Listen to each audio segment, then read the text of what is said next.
Next up, I'd like to introduce Jan Seale, and thank you again to Susan. You have lots of stuff in the bags, the tote bags that you got today. One of them is a book called The Parkinson Poems, and Jan is the author of that book. So she'll be here all day. If you want a personalized copy, you can come see her and for discussions. I encourage you at the break time, page through those. I think they'll really resonate with you. And we have another Texan this morning, so come on up, please. One more presentation, then we'll get our stretch break.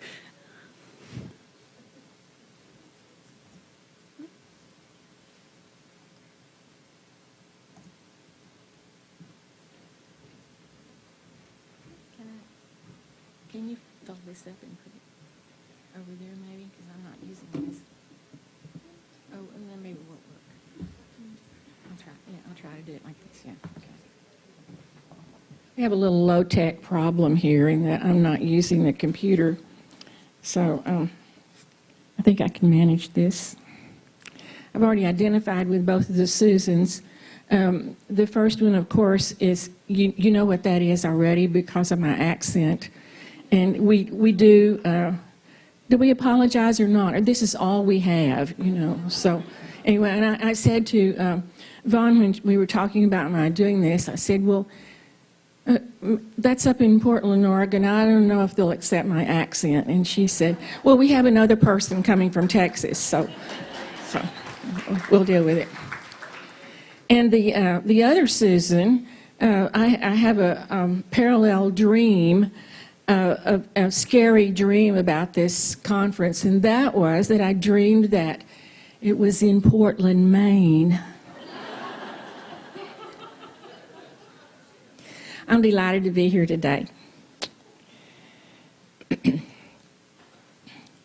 What do we bring helpless at birth? What are we worth? We come with family, a history, a past, stories that last. What do we leave going our way at end of day? The stories we've lived when young, when old, and the stories we've told. Today, everyone here has a story to tell. It's not a story that you thought you knew already. It's a story that has come about in your life. It's often a hard story, but it's a story you need to own, to tell, and to make your own. Recently, I flew from my home in deep South Texas to Houston, which is about a 50-minute flight. And just as the pilot told us to get ready to land, I noticed that we took a serious turn, and we seemed to be going out into the ocean, into the Gulf of Mexico. And that did not seem right to me, coming up from the south and going to Houston. And, you know, sometimes as a poet, one's imagination, it gets one into trouble. And I had just seen a documentary on hijacked planes and had remembered that up here you had the D.B. Cooper incident, you know. And so I was pretty frightened about it. And then in a few minutes, the pilot came back on and he said, we're going to have to circle for a while because Vice President Biden has just come into the airport and all planes are banned until he leaves the area. So my white knuckles turned back pink again. This experience is a lot like the caregiving one. Before the diagnosis, you and your loved one or your patient are flying along. You have a designated route. You're going to get there. You have anticipation of what you're going to do when you arrive. And suddenly Parkinson's comes along, and there's a sharp turn in the wrong direction. You're horrified that you're heading out to sea. You've been hijacked. Disaster is imminent. And then comes the announcement, you are in a holding pattern. You will circle and circle and circle. Finally, you land. Things on the ground will not go precisely as planned. You may miss your ride. The bathroom sign will look quite inviting, and you may be late for your meeting. But the thing is, you are safe. I come today not as an expert, a professional in Parkinson's. I'm a writer, a poet who happens to have been married for 20 years to a person with Parkinson's. I would like to tell you first a little of our story together and then make some observations about being a caregiver from just a personal perspective. Carl was a musician. He was an orchestra director, a music professor, and a composer. He conducted his orchestra, mid-size area orchestra in South Texas for 8 years after his diagnosis and the first symptoms appeared. When he retired, he continued to compose music on a rather elaborate composing program on his computer. And the day before he died, he asked to be taken to his computer. I said, "Why do you want to go?" And he said, "I want to do just a little bit more editing on this last piece I'm doing." And the afternoon he died, the helpers and I made sure that he was listening to a recording of his own music. Parkinson's is in some way a do-it-yourself disease. And I don't mean by that to self-medicate or to ignore your doctor's advice, but very soon after diagnosis, we come to realize that because Parkinson's has such a broad span of manifestations, and because patients respond in such different ways, and because Parkinson's usually lasts a long time, it is up to us to be smart, to be creative, and to be proactive. From the beginning, those sneaky symptoms and then the diagnosis, my husband and I thought that the worst thing one could do would be to feel helpless. We thought knowledge was always better than blind ignorance or denial. Plans count.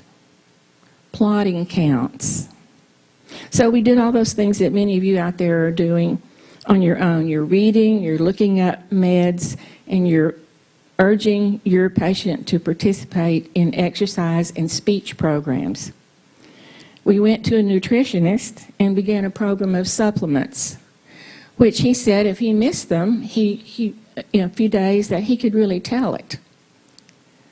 Notice I'm saying we. Yes, if you're the primary caregiver, especially if you are a family member, there comes a time when you're so closely focused on Parkinson's that you may feel some of the symptoms too. You know what I mean? I think you do. Sometimes my hands shook worse than his did during that time.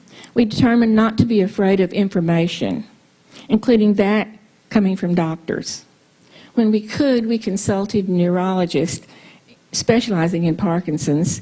In that 20 years, we had 3 local neurologists and also neurologists in Houston, Dallas, and San Antonio. And for a time, we made a 1,000-mile trip to Dallas. Yes, we were only halfway through Texas when we made the 1,000-mile trip. Round trip it is, 500 miles to our home. But we learned of a person that we began to have confidence in who was practicing in Dallas. And we learned about it.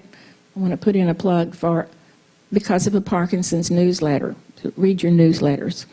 And we thought that the journey was worth every bit of going because this man, first of all, in the 30 minutes that he spent with Carl, asked Carl what he did, what he loved, what he wanted to do, what his plans were.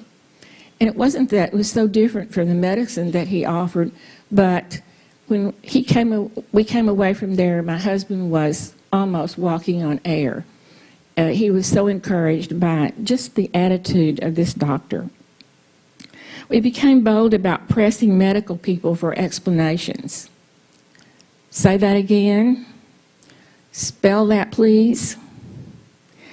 I have 2 more questions on my list. Became very bold at that.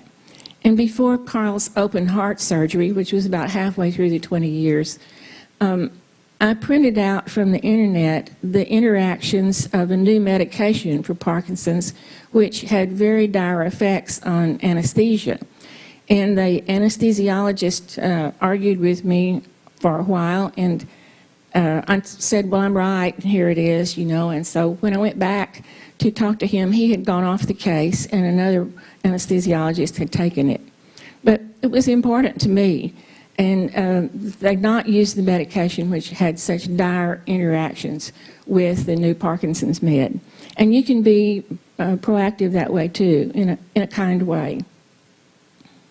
And then not in a kind way if you need to be heavier with it. As the years went by, we became the king and the queen of innovation. And medications and supplements can just get really bad, and it seems like you're doing them all day long, and you're screwing off these hard-to-screw-off lids and putting it on, you know, and so we finally said, okay, that's enough. So we got us a big pill dispensary, and we said, we're going to put all this in 4 times a day. And we did. When we did that, we had more counter space. We had a lot more time in the day when we weren't unscrewing these pills and thinking, oh, is it 10 o'clock or 11? Well, let's look, you know, and see. So we just made it easier on ourselves. And the best thing about that was that he could do them himself for a long period of time. I could say, go take your meds, and he knew to flip this up and take these. Or sometimes he just did it on his own. And by the way, have you noticed how wonderful it is sometimes when you've been able to avoid thinking about Parkinson's for just a little while? Probably shouldn't ask that today because you're all here intentionally. But but you know what I mean. You know what I mean. We said to hell with the fancy clothes of a professor and an orchestral conductor, and we got stretchy elastic waist pants and diabetic socks that were easy to pull on, although he wasn't diabetic, and rubber sole shoes. And we had a lot more time in the day when we did that. Got rid of the other wardrobe. When we went out to eat, and this was high on our list, he carried a big spoon in his shirt pocket for himself, because all these little things didn't work for him, you know. And I made him a kind of apron out of 2 cloth napkins, which we put over his head and reached from here down through his waist, so that food would fall there and not on the floor, or he wouldn't have to deal with these fancy little napkins that were given in the restaurant. And I have heard that there were some negative diners in some places when Parkinson's people eat, but they were never that way with us. And we had very good luck with eating out with those 2 small innovations. When a wheelchair became his choice of conveyance, we bought a van with a lift, and we took off on a vacation. And by the way, the modifications for a regular van are discountable on your income taxes and medical expense, in which case they're mostly $20,000 to have a regular van modified so that you can get a wheelchair in and the person won't hit his head. So that was important to us to know, and made it possible for us to get one. Choices were very important to us. Here's a little story from my book, The Parkinson Poems, about one of his choices. It's titled Key Ceremony, After the Fender Bender. Don't say a word, you say. I wasn't about to. Hold out your hand. I do. Here are my keys. I take them. Doing this my way. I nod. Not the highway. I was so happy after this little scene because I had been worried about his vision, his slowness, his lapses of attention. So yes, I was happy for about 30 minutes until I realized that the person who had been doing the laundry, cooking the meals, planning every social occasion, attending to business, everything in the household was also promoted to chauffeur. We were lucky that both of us had meaningful work. Carl had his composing and I had my writing of poems and stories. You may know that a peculiarity of Parkinson's is sometimes a crop-up of obsessions. And you may have been looking at these in your own patient, your own loved one, but the obsessions usually are gambling, sex, or creativity. And I was really pleased when my husband chose creativity.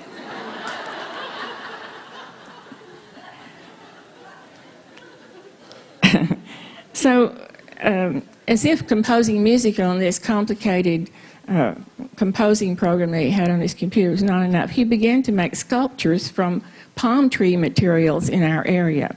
So he made lizards and birds and fish and butterflies, and after a session in his shop, he would come in all covered with all this material with glitter and glue. He would pop his meds in his mouth and flop out for an hour or two. And meanwhile, I had eked out a few more lines of poetry or a paragraph or two of a story. Being apart a while each day, claiming our own mental space, proved to be one way that we made it through the long haul of 20 years. But we also had rituals about being together. Rituals provide comfort, a feeling of security. We ate all our meals together with a spoken grace beforehand. And whatever we were doing separately, we stopped at 5:30, had a drink and some chips, and watched the evening news.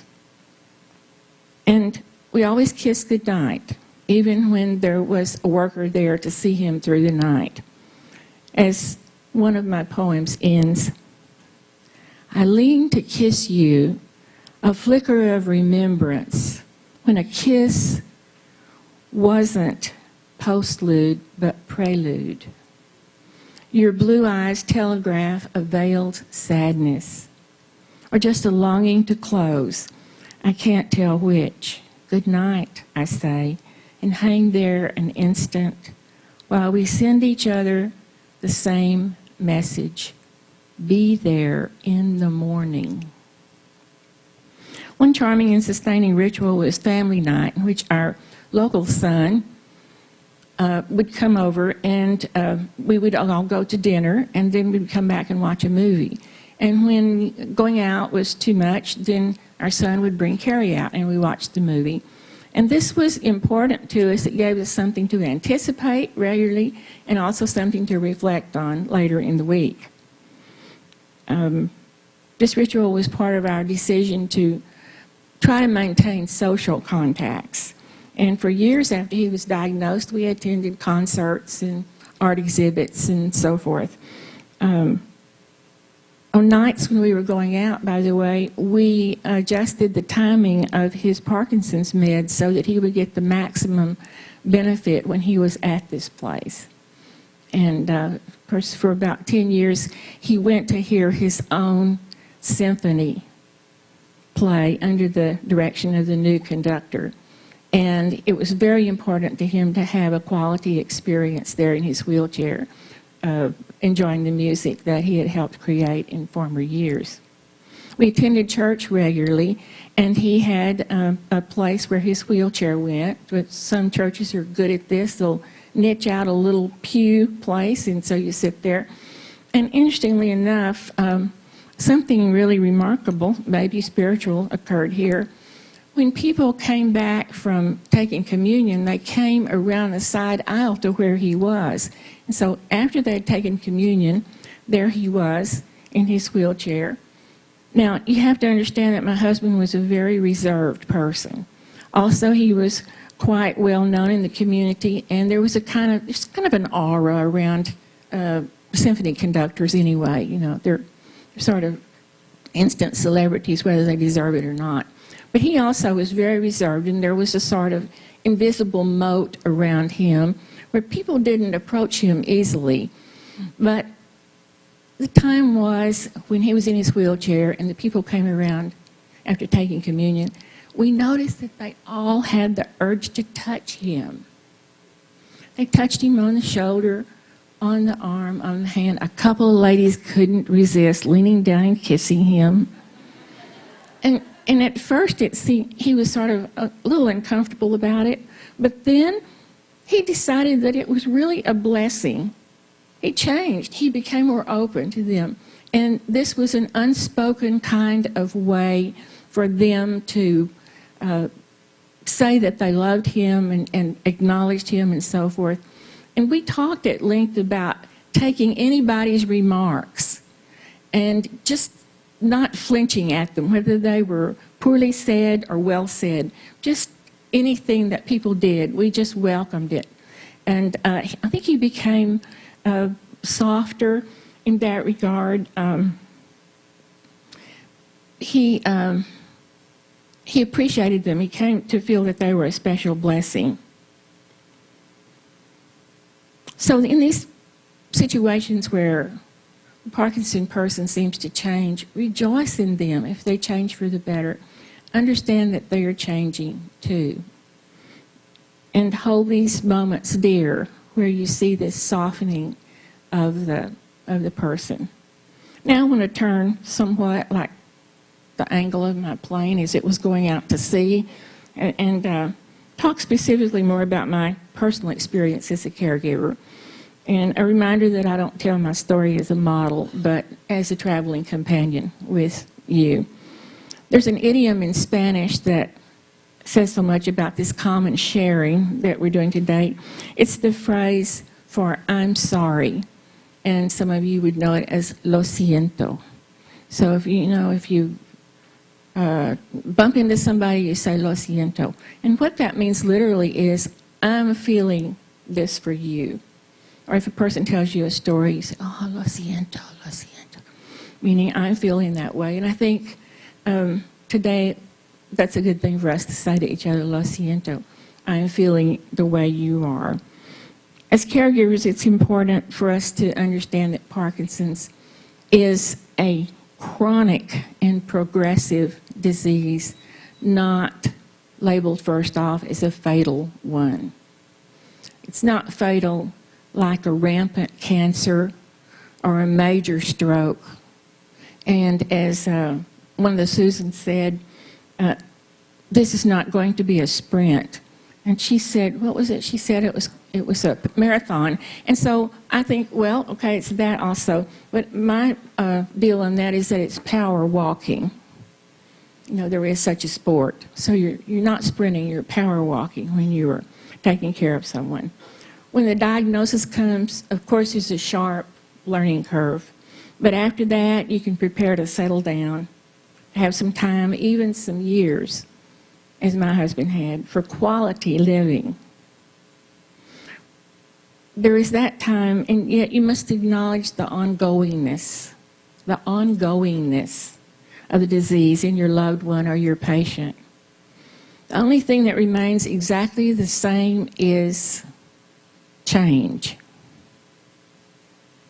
Change happens. Change is always there. Change will be with you. Husbands and wives, parents, and their grown children, your roles will inevitably become different. A former lifetime of depending on somebody to make the decisions, or to drive, or to cook, or to be the yard person, or to be the advisor, to be the one you lean on, these duties may be turned upside down.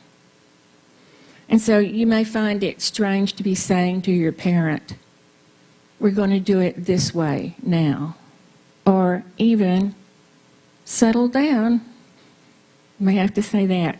I will never forget the night that one of our sons, our local son, I called him about 2:30 in the morning because Carl had gotten up and had then fallen on the floor, and I couldn't get him up, So I just got a pillow and a quilt and put on him there on the floor until the sun got there, you know. And we finally wrestled him back into bed. And my son went over to him and said, okay, sailor, that's enough for you. Sleep it off. And we all broke out laughing, as you did.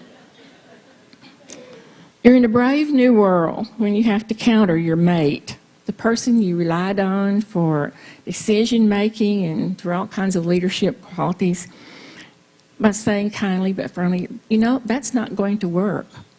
We'll have to do it this way. When Carl and I married, and we married very young, I thought that Carl hung the moon. But years later, I had to hang my own moon, and I had to help him hang his moon. That's how it changes. And just as time takes the Parkinson's poem into an ever-evolving condition of disability, we need to remember that we as caregivers are changing as well. I love what a great American writer, Somerset Maugham, said about this. We are not the same persons this year as last, nor are those we love. It is a happy chance if we, changing, continue to love a changed person. Would you like for me to read that again? We are not the same persons this year as last, nor are those we love. It is a happy chance if we, changing, continue to love a changed person. Important, I think, for us to remember. As a caregiver, you are definitely not going to get as much appreciation as you deserve, or as you think you deserve. There are times when you have to be your own best friend. One day when I was feeling extra sorry for myself, I ran across the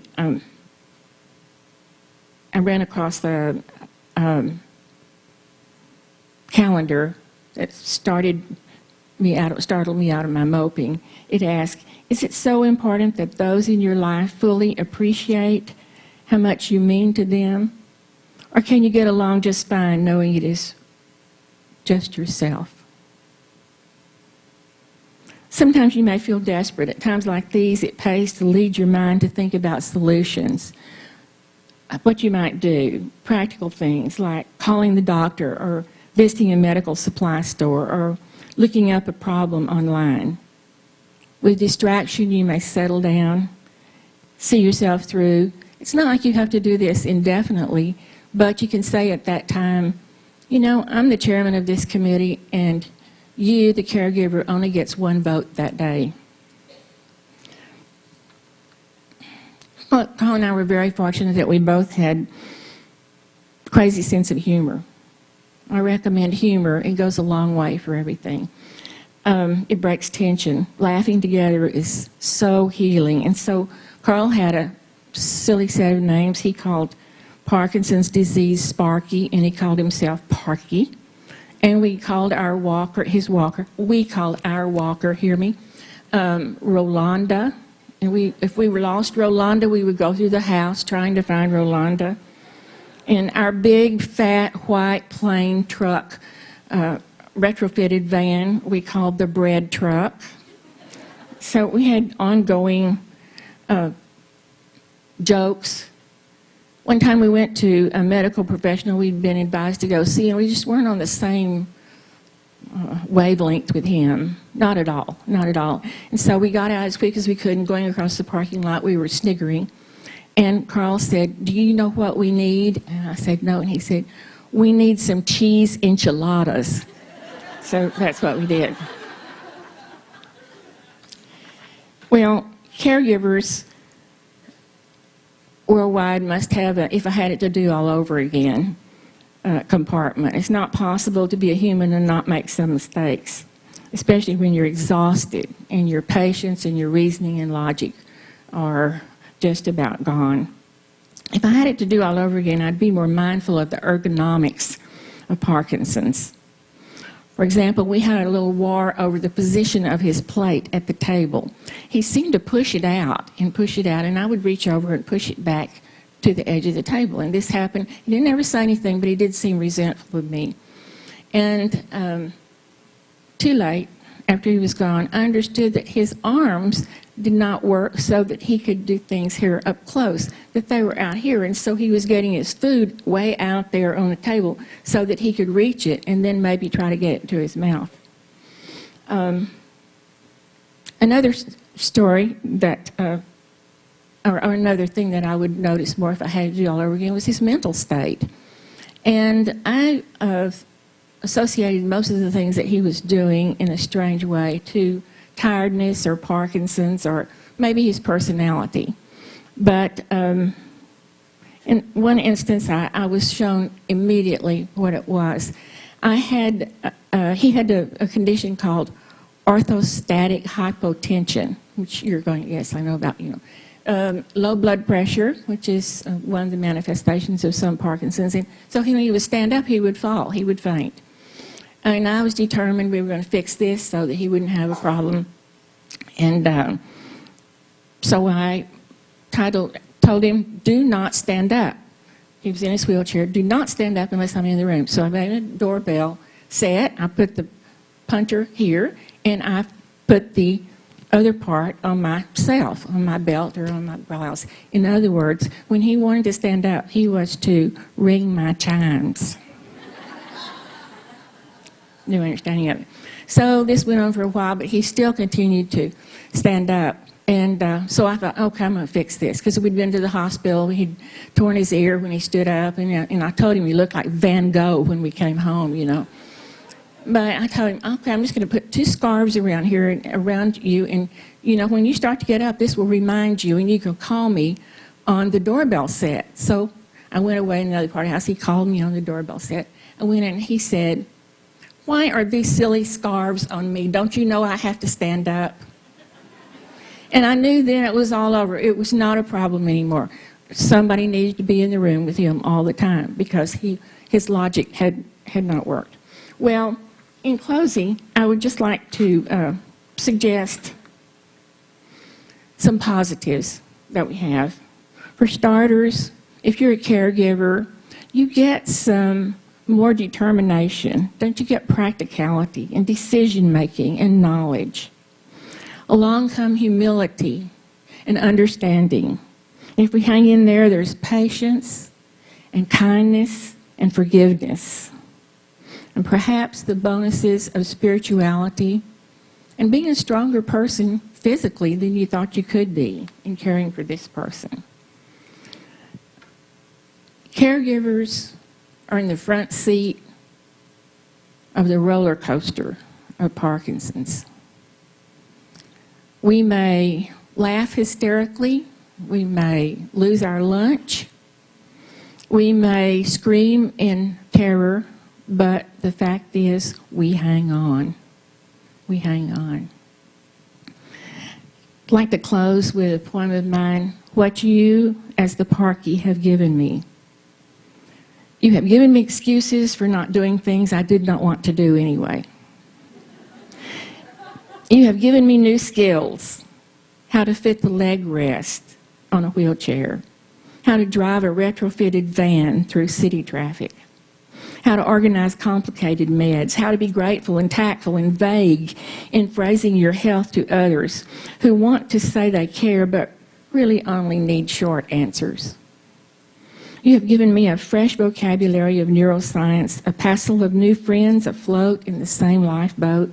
And at this late date, you have given me patience I never had before. With my strange limbic anger calmed into understanding, with waves of resentment transformed into compassion, and with permission to laugh with you at things that were formerly serious and important. I thank you so much for your attention today. It's been an honor to be here with you, and many blessings for your journey. Thanks. We have a few minutes for questions and comments, so if you want to just raise your hand up, and we'll come find you. There's one.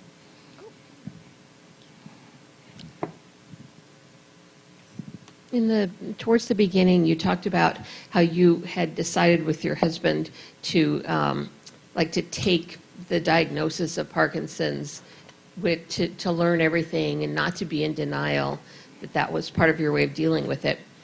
But what if only half of you is not in denial? Do you have any suggestions for that? The half not being. I told you I wasn't the expert. I think you are. Well, I think you have to do as a single decider what you can, and hopefully that doesn't go too much counter with the others. But I found, I indicated that my husband was a very reserved and focused person and a strong person. And I was afraid at first to say things, to changing ways and so forth. And then all of a sudden, he would say, for instance, he said the night of the diagnosis, we got the diagnosis of Parkinson's, we went out on 410 in San Antonio, which is a really, really busy place, at 5 o'clock, and he said, I'm not telling anybody about this. Nobody has to know. And so I said, well, okay, that's your choice. It's not mine. But in the next morning he said, okay, I'm going to tell my board, my symphony board, So sometimes you have to give them a little bit of leeway there. And perhaps, that's my only suggestion, perhaps they will change.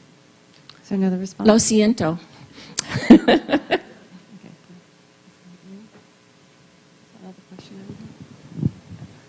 I guess I can address that comment back there because my husband embraced the diagnosis. And I was like, wait, this was a neurologist friend that kind of said to you, well, it's a Parkinsonian tremor, so stop identifying yourself as a Parkinson's patient. And it took me probably 2 or 3 years after he did. And I really think it was a grieving process for me that I had to acknowledge in my mind that my life was not going to be the life I thought I was going to have. And he gave me the time and space I needed. And then we did end up finding a movement disorder specialist who confirmed it. But by then, I was ready to say, okay, this is what we have. Now we know. Now we've accepted it. Now what are we going to do about it? Mm-hmm. So it was just, sometimes one person needs more time. Good point. Good point. I would agree. You may have had this experience yourself. My husband is in a wheelchair, and many, many times people will say, oh, to me, they're saying, with him sitting right there in the wheelchair, oh, you're a rock, or whatever. Mm-hmm. They mean to be complimentary, but he's sitting there in a chair. And I usually never respond, but inside I don't feel good because I'm thinking, well, he's getting the negative side of this. There are a lot of people who think that Parkinson's and Alzheimer's are synonymous, and they're not. And I guess that happens because many older people are affected with one or the other. But we had a little bit of that too, where the doctor would often talk to me instead of him. And one day we went out and Carl said, oh, what am I, chopped liver? Uh-huh.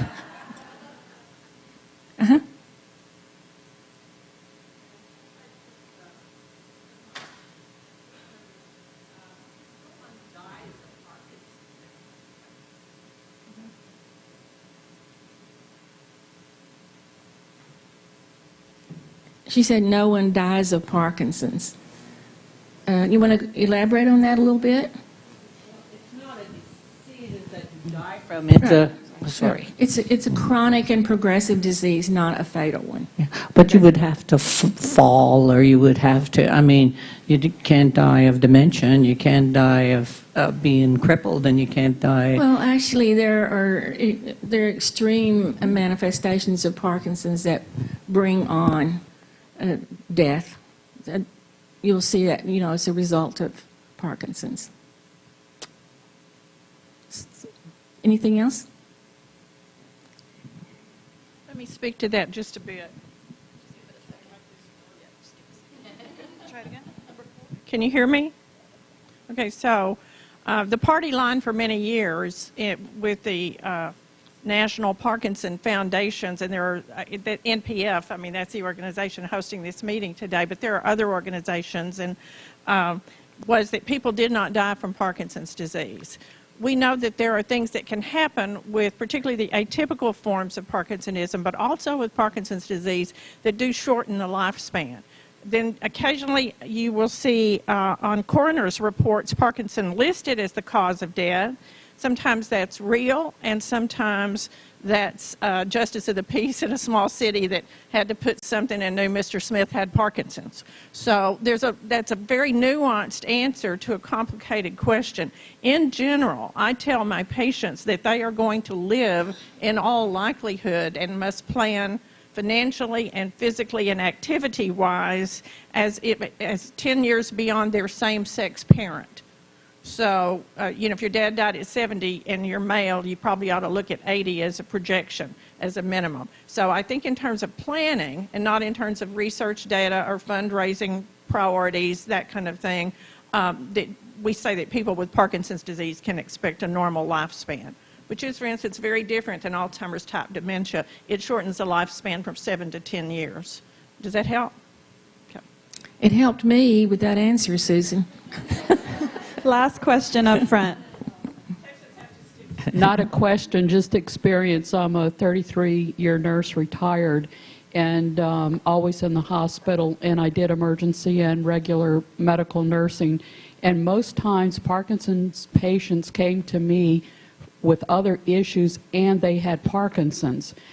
Very rarely did I have a ER admit that was there because of Parkinson's. There are the falls, the motor skills, the choking. You can still have heart disease. You can still have all the other diseases that people get. And I think a lot of the strain on the body is the lack of mobility that makes them susceptible to other diseases setting in perhaps earlier. But I never had a patient that just came to the hospital because they had Parkinson's. I call it the Parkinson's plus situation. Thank you very much, Jan. You're welcome.